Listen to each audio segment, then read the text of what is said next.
trataba ni nada. Les soy sincera. Y bueno, me puse las pilas, fue un placer empezar a trabajar juntos, trabajar en equipo, es un desafío, porque bueno, tenemos que interrelacionarnos, intercambiar, aceptar lo que piensa el otro, el punto de vista del otro, pero también uno crece y mucho.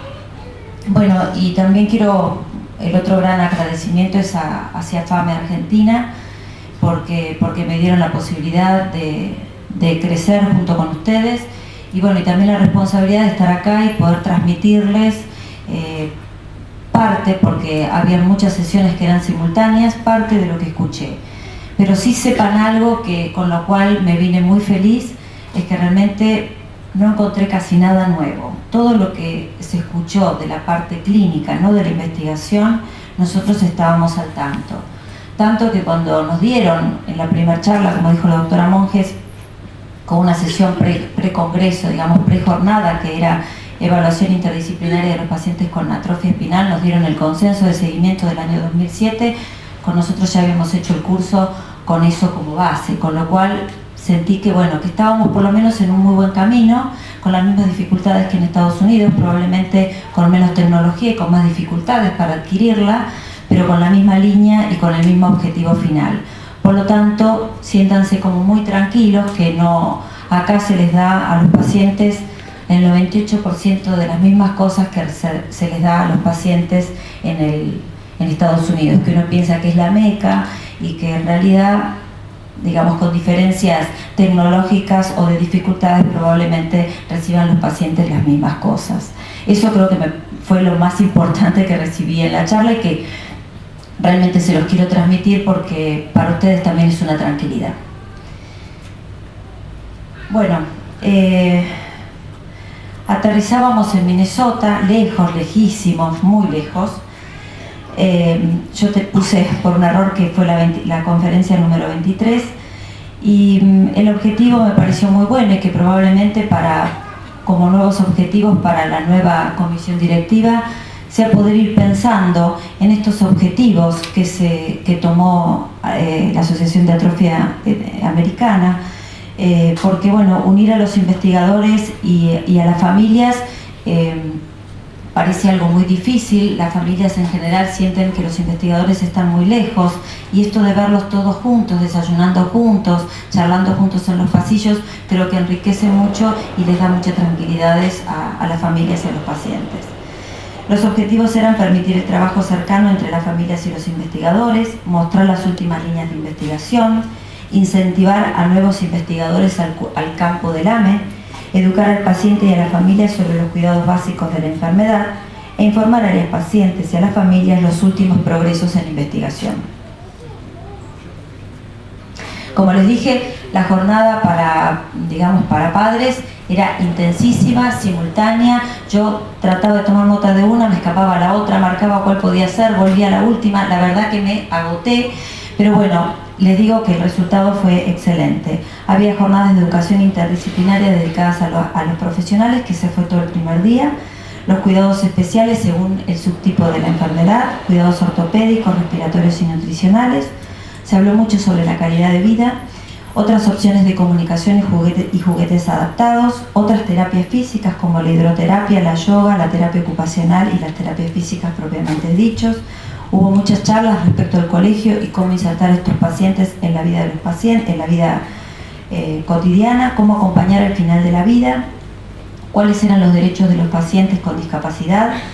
Muchos pacientes mostraron su testimonio en charlas a lo largo de los días y muchas familias y los abuelos también contaron, y la verdad que la mirada de los papás y de los abuelos, a mí en lo personal como pediatra y como madre, como persona, me ayudó muchísimo.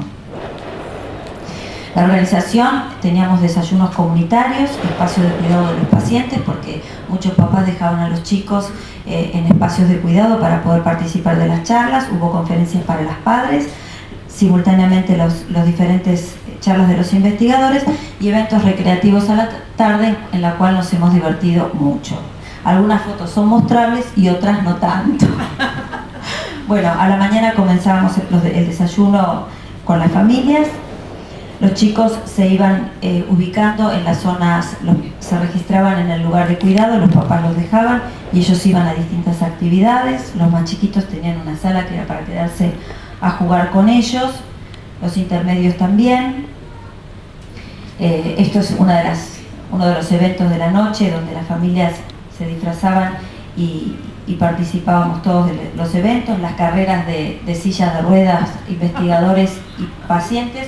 Por supuesto que los pacientes ganaron el 100% de las competencias porque, bueno, ellos la tienen incorporada. Y ahora vamos un poco al temario. Interdisciplina en el cuidado del paciente con atrofia espinal. ¿Esto qué quiere decir? Hay 3 líneas de pensamiento respecto a la enfermedad. Una es la investigación, que ya fue desarrollada, actualización científica y nuevas líneas de trabajo. Otra, el cuidado propiamente dicho, aprender a cuidar a estos pacientes a través de talleres de educación continuas y de redes interdisciplinarias para que todos los profesionales tengan la posibilidad de estar relacionados y estar actualizados con el manejo de los pacientes. Y la otra pata muy importante es el apoyo a las familias a través de talleres y de redes de contención. Cuidados respiratorios. Esto es un poco una mix entre lo que hablaron los kinesiólogos, los neumonólogos. Traté de juntar todo para no hacer una charla muy extensa y traté de extraer a través de la charla de Marillo, que es la neumonóloga que atiende a estos pacientes en UTA, los criterios más importantes.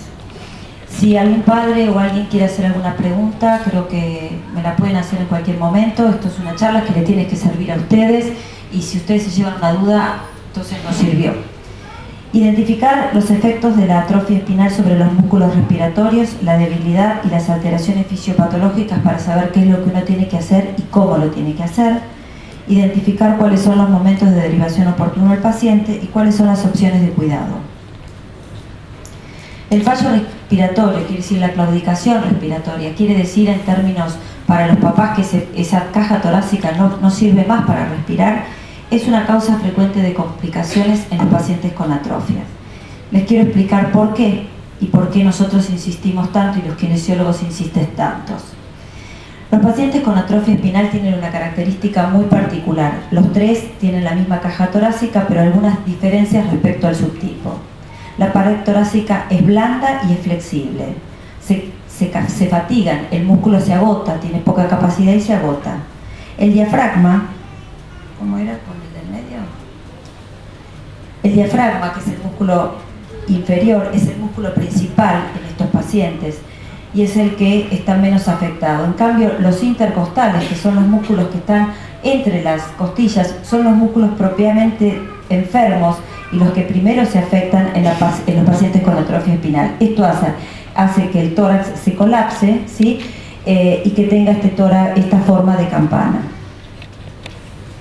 En los pacientes con atrofia tipo 2, el tórax es igual y el diafragma sigue siendo el músculo principal respiratorio. Los pacientes con AME tipo 3 tienen menos de estas características torácicas, pero tienen como causa de su fallo respiratorio las apneas obstructivas, que quiere decir la dificultad de la respiración adecuada en el momento que están durmiendo. ¿Por qué? Porque se obstruyen, porque la debilidad de la pared hace que se colapse y como se dice, la entrada de aire esté obstaculizado, y suelen tener debilidad muscular en la adolescencia o más en la adultez joven, porque la enfermedad evoluciona y puede tener las mismas, es el camino final común a las otras causas de atrofia.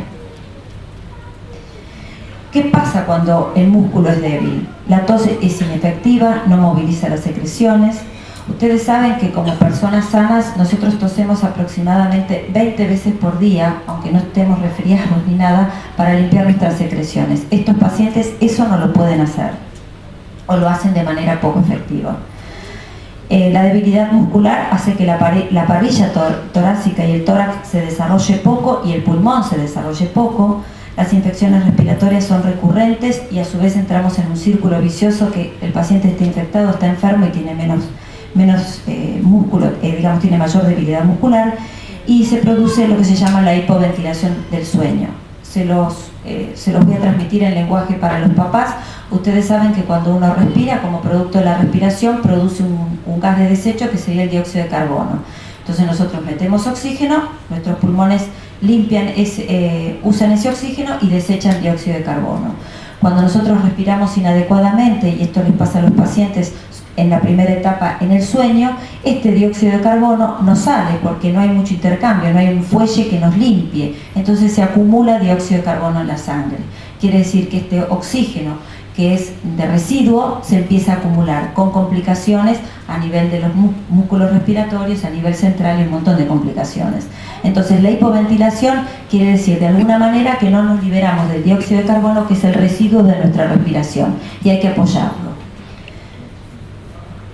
¿Cómo se cambió la historia natural de los pacientes con atrofia espinal? Con un tratamiento intensivo respiratorio, porque si esta es la complicación final de todos los pacientes con AME, las perspectivas y la sobrevida cambió a partir de un tratamiento intensivo.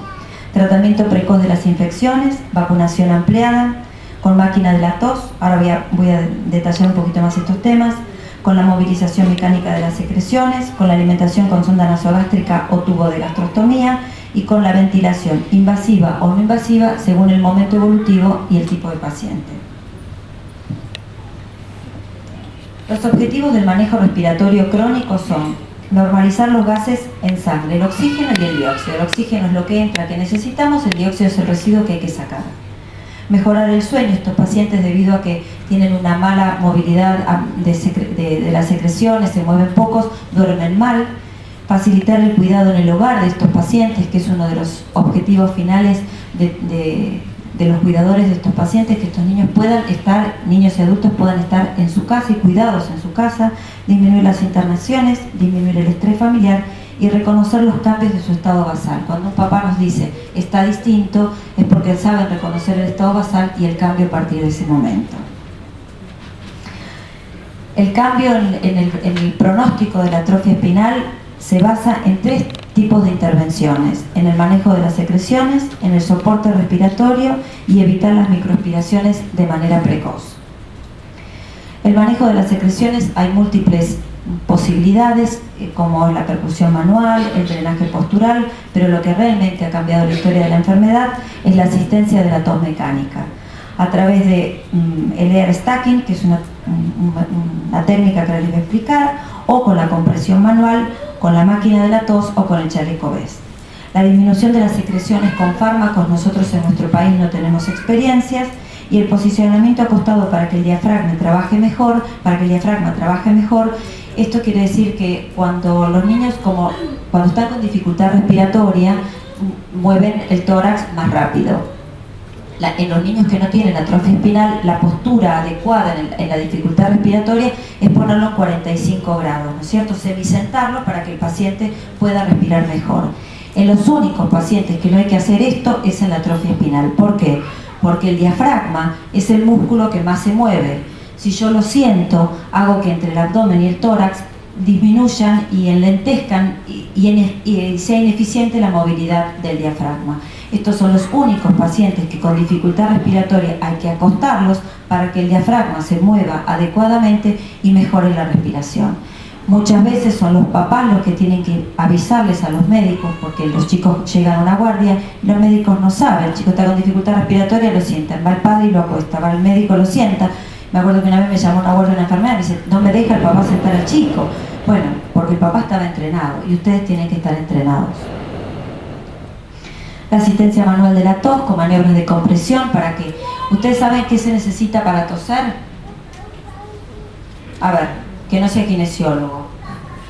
Fuerza. Acá me dicen fuerza. Bueno, pero fuerza sin aire no sirve. Tiene que haber aire dentro de la caja torácica y fuerza para sacarla. Estos chicos les cuesta meter aire y tienen poca fuerza. Entonces, el aire se lo metemos con la bolsa y la fuerza se la damos nosotros desde afuera, con las maniobras de compresión de la tos torácicas y con las maniobras de insuflación. Sí, que no me quiero largar con esto, pero son técnicas de insuflación para meter mucho aire y después le saco con fuerza, con una maniobra de compresión abdominal le saco el aire. Esto estoy reproduciendo la tos que ellos no pueden hacer. Pero bueno, por suerte apareció la máquina de la tos, que es un mecanismo que metiendo aire a presión positiva y a presión negativa me permite sacar el moco de manera mucho más efectiva que con los métodos caseros o manuales. Esta máquina de la tos, ellos la usan todos los días en todos los pacientes con atrofia espinal, 2 veces por día como parte de sus cuidados higiénicos y en el momento de las intercurrencias todas las veces que sean necesarias. Ellos tienen accesibilidad a la máquina de la tos, nosotros estamos tratando de también tenerla, pero sabemos realmente lo costoso que es. Acá hay una pregunta, ¿sí? Doctora, ¿niño con traqueostomía puede ocupar la máquina de tos? Sí, totalmente, sí, igual. Hay un adaptador, ¿sí? Y se usa igual, sí. Después si quieren alguna pregunta más específica, sí.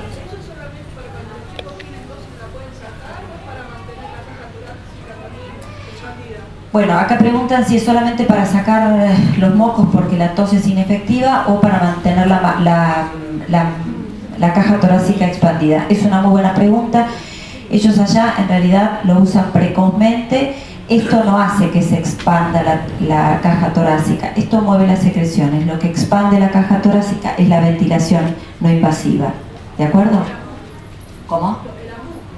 No, es la máquina que ahora les voy a explicar. El ambú y la máquina de la tos sirve para mover las secreciones, no para expandir y permitir el crecimiento de la caja torácica. Eso lo produce la ventilación no invasiva porque mete más aire y con más presión. Ahora les voy a explicar. Pero ahora estábamos en el manejo de las secreciones. Lo mecánico que era el ambú y la fuerza abdominal o la máquina de la tos que mete aire y la saca. Hace los 2 ciclos de la tos. Hay un nuevo aparato que nosotros no tenemos nada de uso, ellos allá lo están incursionando y están empezando a hacer estudios para poder probar la eficiencia de este chaleco. Este es un chaleco que infla y da pulsos de aire, genera como una vibración que permite movilizar las secreciones, retira el moco de las paredes de la vía respiratoria, reduce la viscosidad de las secreciones e impulsan el moco hacia las vías aéreas superiores o la boca y después con aspirado se saca. Nosotros todavía no lo tenemos, allá ellos están iniciando el uso, pero por el momento la indicación sigue siendo la máquina de la tos. Probablemente en 2 o 3 años la presentaremos diferente. Este es el chaleco, está conectado, la manguera de aire que mete presión y saca está conectada al paciente a través de una boca en el chaleco, y el chico se puede mover, puede estar sentado, puede estar haciendo, y estos son varios ciclos por día que se hacen en la mañana, a la noche con las intercurrencias y le sacan la tos, le sacan los mocos. La otra pata del soporte respiratorio, la primera la movilizar las secreciones, la otra parte es la ventilación no invasiva. ¿Qué es esto? Es a través de un aparato ingresar aire con presión positiva a la caja torácica, porque ellos no tienen un fuelle que abra la caja para que meta el aire, entonces el aire se mete a través de una máquina.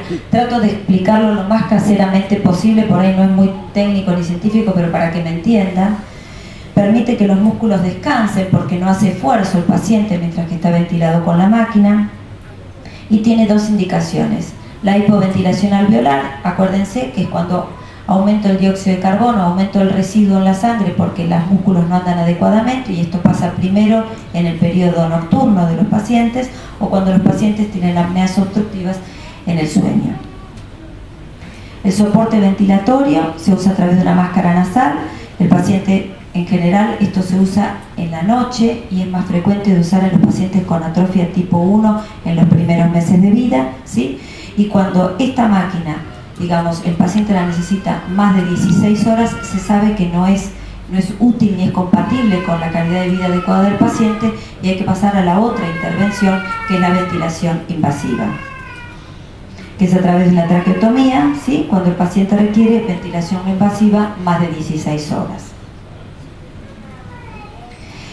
Y la tercer pata del tratamiento respiratorio es evitar las microaspiraciones con el diagnóstico oportuno del trastorno deglutorio, que es muy precoz en los pacientes con atrofia tipo 1, es tardío en los pacientes con atrofia tipo 2 y poco frecuente en los tipo 3.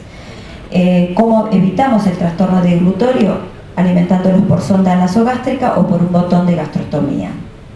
La sonda nasogástrica en general se usa mucho en los pacientes con atrofia tipo 1, que permite de una manera segura que el paciente sea alimentado con un tubo que le llega hasta la panza. Y el botón de gastrostomía es, en vez de que el cañito vaya por la nariz y de ahí hasta la panza, se hace una pequeña intervención. El botón el tamaño del botón es proporcional a la uña del dedo gordo de la mano del paciente, por lo tanto son botones muy pequeñitos que permiten que el paciente conecte la sonda, esté tapado, no se vea y le permite una alimentación segura. Una pregunta que me hicieron otro día y no le sabía responder. Me pregunto, cuando se hace el botón gástrico, ¿es posible luego que pueda recuperar la alimentación por boca o ya directamente siempre se va a alimentar por el botón gástrico? En realidad es una buena pregunta. El punto es que cuando uno decide que un paciente se alimente por sonda nasogástrica o por botón, es porque falló los mecanismos deglutorios. Ahora, cuando hable un poquito de la parte nutricional, voy a hablar. En realidad, el botón y la sonda no excluyen que el paciente se alimente por vía oral, por boca, siempre que no tenga un trastorno deglutorio que haga que el contenido de la boca vaya al pulmón. Eso es microaspirarse, ¿de acuerdo?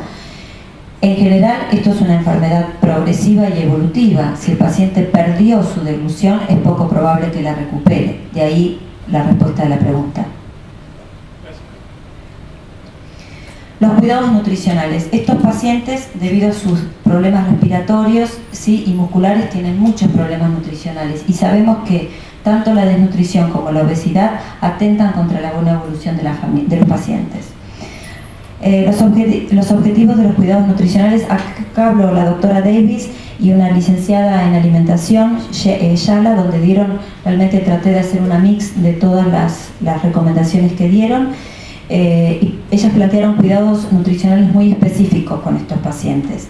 Hay que lograr que los chicos crezcan adecuadamente. Hay que facilitar las funciones motoras y respiratorias, porque el paciente desnutrido u obeso se ve afectado en sus funciones motoras. Hay que asistirlos en las intercurrencias. Los pacientes, cuando están con intercurrencias, tienen más gasto calórico y requieren un cuidado nutricional diferente, o por lo menos con algunas consideraciones. Y por otro lado, generar que la alimentación sea una experiencia placentera y de intercambio social. El tema de tener una sonda o tener un botón gástrico no tiene que excluir que la alimentación sigue siendo socialmente muy importante para el paciente y para las familias. ¿Qué es intercurrencia? Intercurrencias son las infecciones respiratorias. Digamos, es todo aquello que corta el proceso natural, aquello que como que choca el proceso natural. Son cada uno de los episodios respiratorios que tiene el paciente. Eso es una intercurrencia. Perdón, usé un término médico por ahí y no me di cuenta.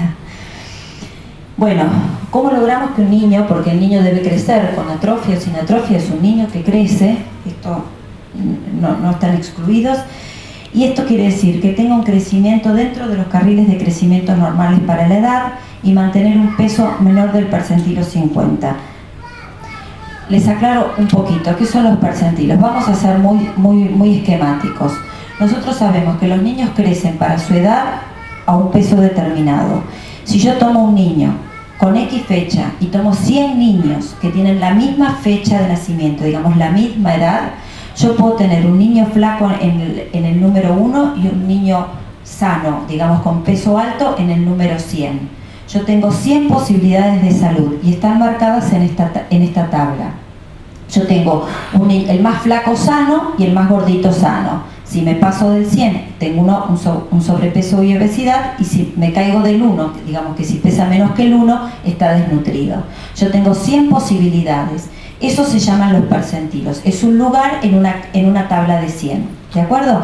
Nosotros tenemos que tratar que estos niños crezcan en su carril, siempre en su carril, en alguno, pero por debajo del percentilo 50, porque como sabemos que tienen menos masa muscular, si yo los pongo a pesarse en un carril de 75, seguramente que este chico va a tener más grasa que músculo, y esto no le sirve. Estará más gordito visualmente, pero en realidad tiene un músculo que tiene que trabajar contra más grasa, y esto no es negocio. Entonces sabemos que estos chicos tienen que crecer de la curva de los niños normales del 50 para abajo, tratando de no caerse de esto, porque si no me voy a ir al desnutrido, y siempre siguiendo su propia curva. Si yo intento ponerlos a todos los niños con atrofia espinal dentro de estas curvas, probablemente esté cometiendo errores. Entonces tengo que tener estas consideraciones. ¿Alguno no entendió lo que es un percentilo? Digamos, es esta escalera de 100. Volvamos a que es un crecimiento. Entonces tienen que mantener un crecimiento en un percentilo menor al 50, tienen que tener un aporte calórico adecuado. No, digo, ¿tiene alguna relación con el tema de altura kilo? Eso, Ahora va. Ah, bueno. ¿Me venís siguiendo? Sí, tiene. Ahora va. No puedo todo rápido. Tenemos que mantener un aporte calórico adecuado. En general se dice que de 7 a 11 calorías por kilo de peso. Es menor que lo de la población en general, porque ustedes saben que los que tenemos músculos sanos, el músculo gasta más calorías que la grasa. Estos niños y estos pacientes tienen menos músculo, por lo tanto queman menos calorías, necesitan menos calorías, porque si yo le doy las mismas calorías, lo voy a poner gordo, lo voy a poner con más masa grasa. Entonces voy a tener un músculo que tiene que mover más grasa que no le sirve para nada. Tiene que tener un aporte de proteico adecuada, porque si no le doy las calorías adecuadas, el músculo sufre, y el porcentaje de grasas es menor del 30, es hasta el 30% como cualquier otro paciente. Teniendo muy en claro que aunque yo vea a un niño menor de 2 años que tenga ya sobrepeso, no lo puedo restringir en grasas. Los lácteos tienen que ser enteros, porque esa grasa que se saca en el descremado de los lácteos es imprescindible para el desarrollo del cerebro. Esto pasa para pacientes con atrofia espinal o para cualquier paciente pediátrico. Los hidratos de carbono deben ser el 50% del aporte calórico y tienen que tener un aporte adecuado de calcio y de vitamina D para facilitar la masa ósea saludable. Estos chicos, por estar sentados y por tener menos fuerza muscular, los huesos se ponen débiles. Pierden calcio, por lo tanto el aporte por vía oral debe ser importante. Sí. Sí. ¿Qué se entiende por aporte adecuado de vitamina C y D? Vitamina D, bueno, hay unas tablas que dicen un adolescente necesita 1 litro de leche por día o 1000 miligramos de calcio. De ahí para abajo es entre 500 miligramos y 1000 miligramos de calcio es el aporte adecuado. 1 litro de leche tiene 1000 miligramos de calcio. Por lo tanto, un niño debe tener un aporte de 500 mililitros de leche a 1 litro de leche por día. Si no lo puede tomar porque no lo tolera y demás, están los yogures con calcio plus, ¿sí? Que son los únicos que realmente está probado que un pote chiquito tiene 500 miligramos de calcio. Y el aporte adecuado de vitamina D es una gota, digamos, de las vitaminas D que se aportan habitualmente de las que están en el mercado. Esta vitamina D, todos los chicos no tienen que tener suplemento de calcio, tienen que tomar el calcio de la dieta, que es el que mejor se absorbe y el que menos efectos adversos tiene y que no daña el riñón. No se puede dar pastillas de calcio indiscriminadamente, esto hay que hablarlo con el médico. Sí tienen que tener el aporte adecuado de calcio por los lácteos, y la vitamina D se da porque ayuda a que ese calcio que el paciente tome se absorba y vaya al hueso. ¿Hay otra pregunta? De vuelta.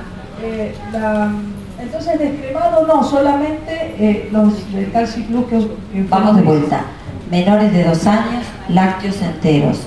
Mayores de 2 años, lácteos descremados. Y el aporte de calcio, la leche entera o la leche descremada aporta 1000 miligramos, 1 litro. Si el paciente no puede tomar 1 litro de leche, se toma un yogur chiquitito de los de calcio plus, que equivale a medio litro de leche. ¿Está claro? Otra pregunta. ¿Este aporte de calcio en la dieta es significativo e importante en relación con la inmovilidad y la hipertensión? No hay una relación directa, no hay una recomendación que a más inmovilidad, mayor aporte. Se trata de que el aporte que sabemos que es difícil que lo tengan los pacientes, lo tengan, independientemente del tipo de movilidad. A ver, vamos por orden acá. Sí. Pero, ¿sabes que tengo una luz? Esa me parece que le da y me ciega el auditorio, si me la podés. Dale, decime. El calcio en adultos, en este caso de más que adolescentes, ¿no? Sí. ¿Es igual en la misma medida?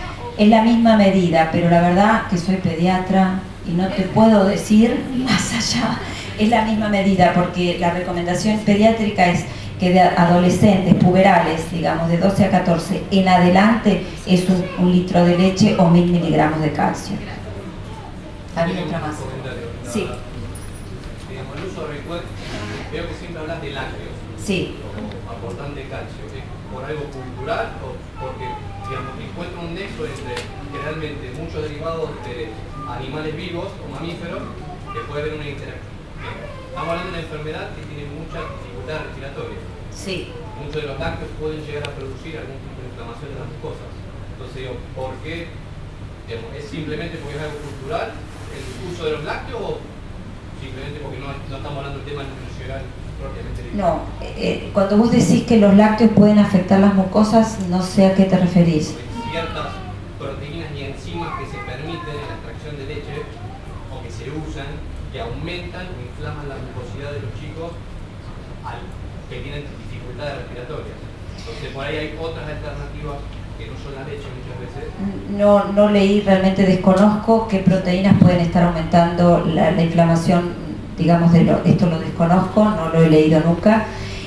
Nosotros recomendamos los lácteos porque son los alimentos que tienen más concentración de calcio por volumen, porque si yo no tengo la equivalencia, pero por ahí necesitas 3 kilos de pescado para tener 1 litro de leche en la misma cantidad de calcio, ¿me entendés? Sí, igual, eso tiene que ver, no solo el consumo de calcio, tiene que ver que vaya donde uno quiere. No, por supuesto. En específico es, por más que toman 1 litro de leche, si no hay el impacto necesario para producir que ese hueso se calcifique, no tiene mucho sentido de que ese consumo sea de una cierta medida. Por eso te estoy diciendo que es el calcio con la vitamina D, que la vitamina D hace que la disponibilidad de ese calcio que el paciente ingiere llega a donde tiene que llegar porque se absorba de manera adecuada. El metabolismo del calcio es un metabolismo muy complejo y nada te garantiza que un paciente que tome 1 litro de leche o que coma una pastilla de calcio, ese calcio vaya al hueso. De eso estamos de acuerdo. Hay muchos factores que intervienen para que ese calcio que llega, que uno toma, vaya al hueso y sea eficiente. Uno de ellos es el aporte y después la actividad sobre el hueso. Porque también, como algo más, generalmente se habla constantemente del calcio en este aporte al hueso, pero altos niveles de calcio para cualquiera de estos chicos también, si se monitorea o dentro del protocolo del Garrahan se monitorea esto, porque altos niveles de calcio en sangre te pueden producir dificultades musculares, porque la interacción, digamos, o el disparo de esta dificultad de la motoneurona tiene que ver con el calcio remanente que hay dentro de la conexión nerviosa. Entonces, ¿es simplemente informativo o dentro del protocolo del Garrahan o dentro de este protocolo, a medida que se le da calcio a estos chicos, se los monitorea a través del tiempo? Es una buena pregunta porque el calcio que uno toma por la leche está protegido de los mecanismos tóxicos, digamos. Es difícil que uno se intoxique con calcio por ingesta oral, pero sí puede producirse efectos adversos con el calcio que se recibe a través de fármacos, ¿de acuerdo?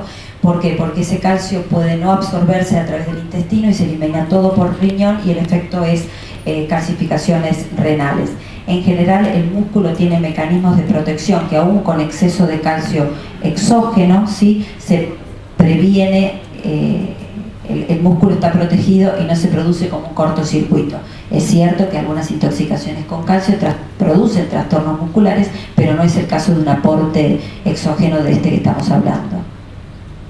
Igual es un tema complejo que no está definido en el mundo qué es lo mejor, sino que esto es la recomendación, que está en el consenso que ellos usan y que nosotros también usamos. Nosotros los pacientes que están recibiendo aporte con fármacos, ¿sí?, de calcio, nosotros monitoreamos cómo se pierde ese calcio en la orina para evitar la complicación en el riñón. ¿Sigo?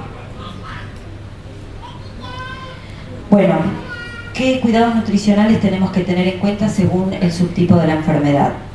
En los pacientes con atrofia tipo 1 sabemos que los trastornos de glutorio son precoces y la manera de manifestar estos trastornos son tos con la alimentación, tardan mucho tiempo en tomar la mamadera o el pecho, se cansan cuando comen o se infectan con infecciones respiratorias frecuentes. Pierden peso, están constipados, estos chicos tienen retraso en el vaciamiento gástrico, por lo tanto hace que coman menos y se alimenten peor.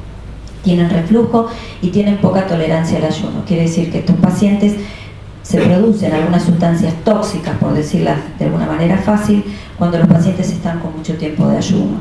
Por lo tanto, ¿qué tenemos que hacer en ellos? Tratar de mantener la curva de crecimiento progresiva, digamos, que vaya por su carril, por debajo del percentilo 50, permitir la vía oral la mayor cantidad del tiempo posible, colocación precoz de sonda nasogástrica o botón de gastrostomía para evitar la complicación y el daño que produce la microaspiración, quiere decir que la leche y la alimentación en el pulmón produce mucho daño pulmonar y estos pacientes no les podemos agregar daño pulmonar. Por lo tanto, este mecanismo, digamos, de protección del pulmón a través de la sonda es para mejorar su calidad de vida. En algunos pacientes se plantea la cirugía antirreflujo, quiere decir que la leche que llega al estómago refluye hacia la vía aérea superior y entra en el pulmón. Entonces muchos pacientes chiquitos con atrofia tipo 1 se les pone un botón de gastrotomía y en ese mismo procedimiento se hace la cirugía para evitar el reflujo. Hay que evitar ayunos mayores a 3 horas durante el día y no mayores a las 6 horas durante la noche, porque las sustancias tóxicas que se producen con el ayuno empeoran la fuerza muscular. Y tratamiento de la constipación. En los pacientes con atrofia tipo 2 o 3, en general estos pacientes no se desnutren, sino que se ponen obesos. Evitar el sobrepeso y la obesidad. En los estadios avanzados es lo mismo, prevenir la microaspiración y la enfermedad pulmonar. ¿Cómo lo hacemos? Logrando una alimentación placentera. Y a veces la alimentación placentera es la alimentación saludable que uno tiene que enseñarle a estos pacientes desde el principio. Permitir el crecimiento adecuado sin exceso, que no se me pasen de la línea del 50 para arriba. Trabajar con las familias en la planificación de las comidas. Ellos en realidad en Estados Unidos tienen un tema de sobrepeso y de obesidad mucho más grave que el nuestro, pero nosotros vamos camino a, por lo tanto, ellos han trabajado muchos talleres simultáneos de alimentación saludable con las familias. Disminuir la densidad calórica de las comidas, quiere decir que por bocado que el paciente coma sea nutricionalmente bueno y tenga menos cantidad de calorías. Aumentar la actividad física para aumentar la masa muscular. Recuerden que la masa muscular consume más calorías. Y evitar ayunos mayores a las 8 horas.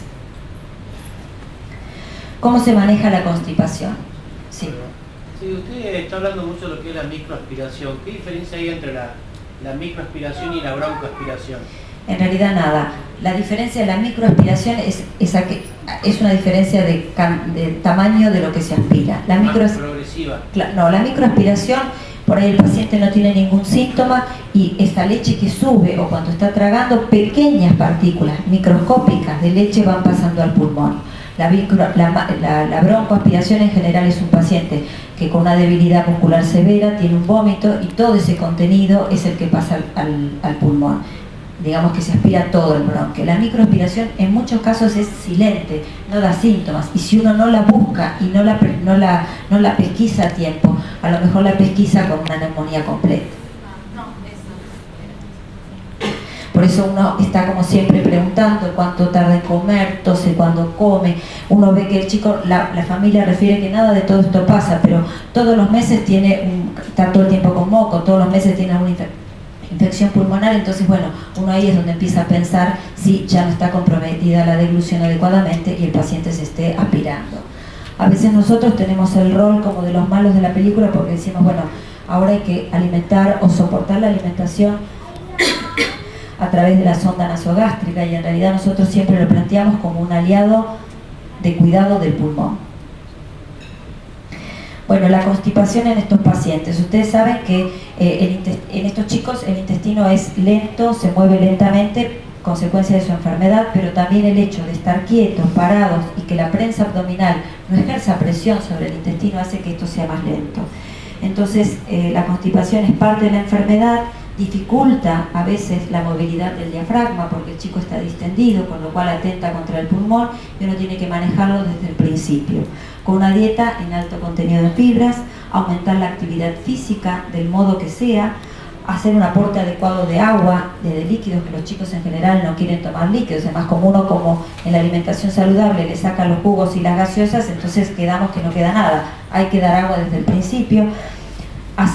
Lograr un hábito evacuatorio diario, no esperar que el chico al 6º día que no movió el intestino, recién ahí me acuerdo, el niño debe ir todos los días al baño para generar lo que se llama y reinstituir el reflejo gastrocólico.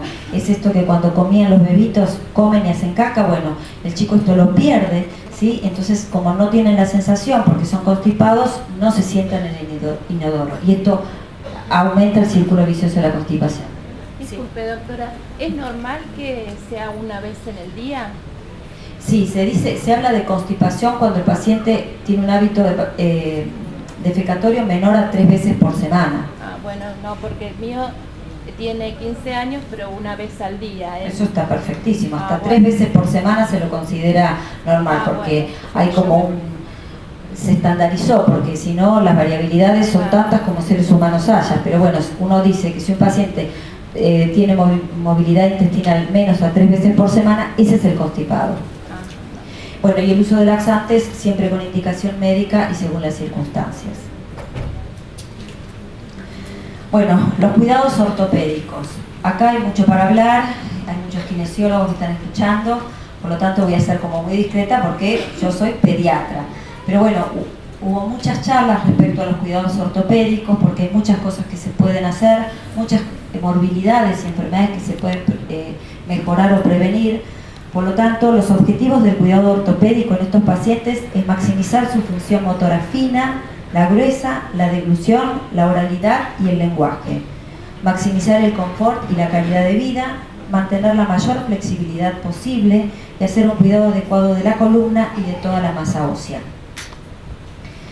Todos los tratamientos de rehabilitación requieren de tratamiento de un equipo, del paciente con su familia, el neurólogo, el ortopedista, el fisiatra y el kinesiólogo. Entre todos estos integrantes del equipo deben planificar cuáles son las medidas que requiere ese paciente según su momento evolutivo y según sus posibilidades. Si bien estos pacientes lo mejor es que sean tratados en un equipo interdisciplinario, todo lo que tiene que ver con la rehabilitación tiene que estar armado con estos componentes del equipo. ¿Cómo hacemos para maximizar las funciones? Quiere decir que el paciente lo que pueda hacer porque su enfermedad, por su naturaleza, lo haga de la mayor y de la mejor manera posible y la mayor cantidad de tiempo posible. Hay que iniciar precozmente las intervenciones apropiadas según el momento evolutivo del paciente. Yo no le puedo pedir a un paciente de 1 año con atrofia espinal que camine si los pacientes de 1 año habitualmente están recién iniciando a caminar. Por lo tanto, las indicaciones ortopédicas y funcionales tienen que ser acordes a la etapa evolutiva.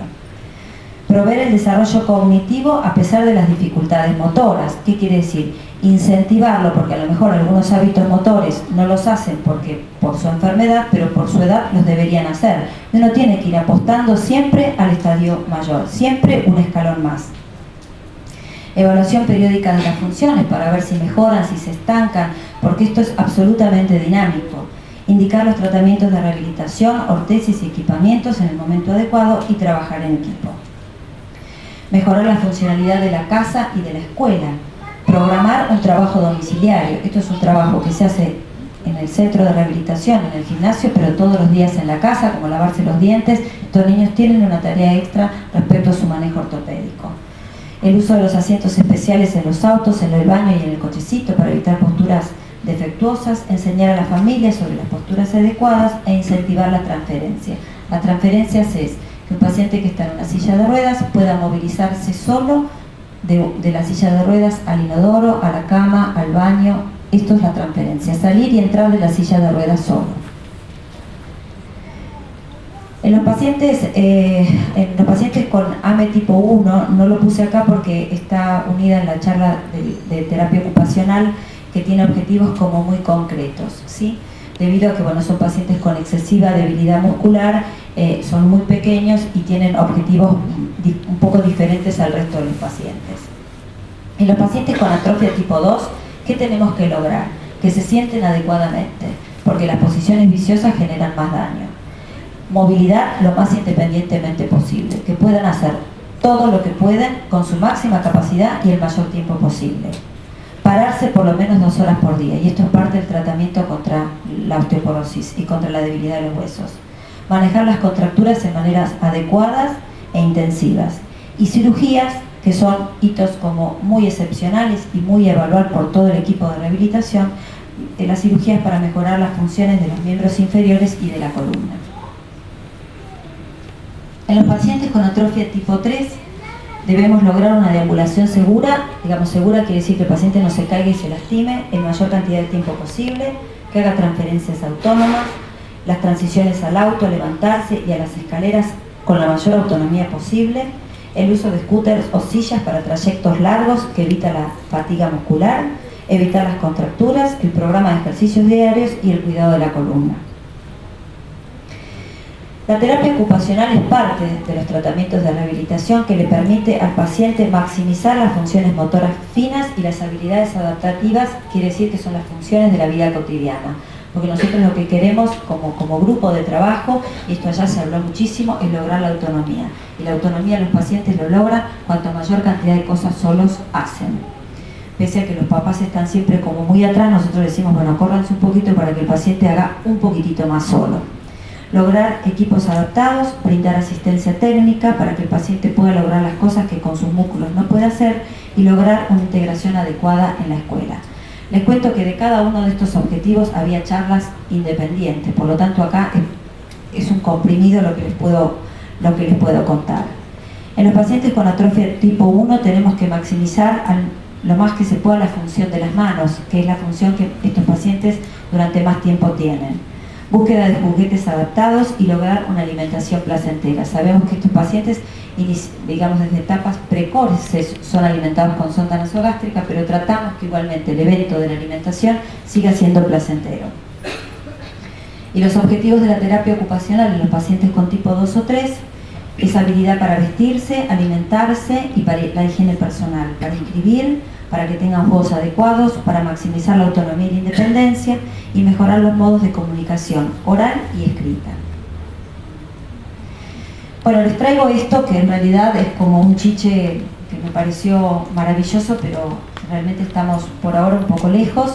Este es un sistema de comunicación visual, quiere decir, tenía un video pero no lo supe pasar, así que esto es una cámara, esto es un dispositivo, ¿sí?, que tiene una tablet o puede ser una computadora, en donde aquí, ¿sí?, esta cámara le toma la foto a la retina del paciente, con lo cual identifica la retina del paciente, ¿sí? Entonces donde el paciente mire, ¿sí?, eso es lo que se activa. En este caso, esta bebé jugaba con un dispositivo que eran todos los sonidos de los animales, ¿sí? Entonces ella con sus ojos le pasaban